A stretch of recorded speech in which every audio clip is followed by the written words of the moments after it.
अचानक आसमान से एक अजीब पत्थर गिरा। गिरते ही वह टूटने और बढ़ने लगा, लेकिन कुछ ही पल में वह तेजी से बढ़कर हीरे जैसा बड़ा आम बन गया। उसमें पड़ी दरार भी हीरे जैसी शानदार चमक से जगमगा रही थी। वहां से गुजर रही डॉक्टर जानना चाहती थी कि वह क्या है। जैसे ही उसने उसे छूने की कोशिश की, उसे उसमें एक तेज तीर दिखाई दिया। वह महिला मुड़ी और भागी, लेकिन कुछ कदम ही भाग पाई थी कि उसे तीर लग गया। फिर अनगिनत तेज तीर, जैसे आंखें हों, उसकी तरफ छोड़े गए। अस्पताल में मौजूद कई लोगों को कुछ समझ पाने से पहले ही उत्तर पश्चिम की ओर भेज दिया गया। अगर वे अलमारी में भी छिप जाते तो भी बच नहीं पाते। लेकिन अजीब बात यह है कि सिर्फ इंसानों में ही यह क्षमता होती है कि जिन लोगों को तीर लगा, उनसे खून नहीं निकला, सिवाय उनके जो भारी जूतों की तरह एक जगह खड़े रहे।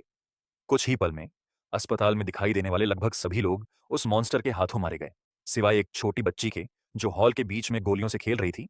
ऐसा लगा कि शूटर उसे जानते थे और उन्होंने उस पर हमला नहीं किया।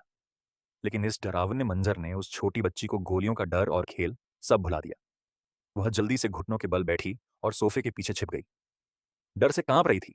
जिन लोगों को शूटर ने नहीं मारा था, वे भागने की कोशिश कर रहे थे, लेकिन यह आदमी अलग था। उसे अलग था। उसे अपने आसपास के लोगों की चीखें सुनाई नहीं दी और वह सो गया। जब वह आखिरकार जागा, तो उसने देखा कि सब कुछ बर्बाद हो चुका था। अस्पताल में चाहे डॉक्टर हो या मरीज, वहां एक शूटर था। इस समय उसने एक तीर देखा जो उसकी तरफ आ रहा था। गर्दन पर लगने वाले उस तीर में एलियन वायरस था। उन्होंने जल्दी ही इंसानी दिमाग पर कब्जा कर लिया, इंसानी याददाश्त और सेंट्रल नर्वस सिस्टम को कमजोर समझ लिया। लेकिन किसी वजह से यह हैंडसम आदमी अचानक सामने आया। इन शूटर्स ने उसे वापस ले लिया जैसे उन्हें कोई बहुत बड़ी चीज मिल गई हो। और डायमंड मैंगो, जो बहुत बड़ा हो गया था, वह भी तेजी से सिकुड़ गया और सिर्फ 10 टुकड़ों के आकार का रह गया। फिर उसे बादलों के पीछे छिपा दिया गया। एलियन स्पेसशिप उसे वापस अंतरिक्ष में ले गई। इन मरीजों पर तरस आता है जिन्हें इन राक्षसों ने बहुत तकलीफ दी है।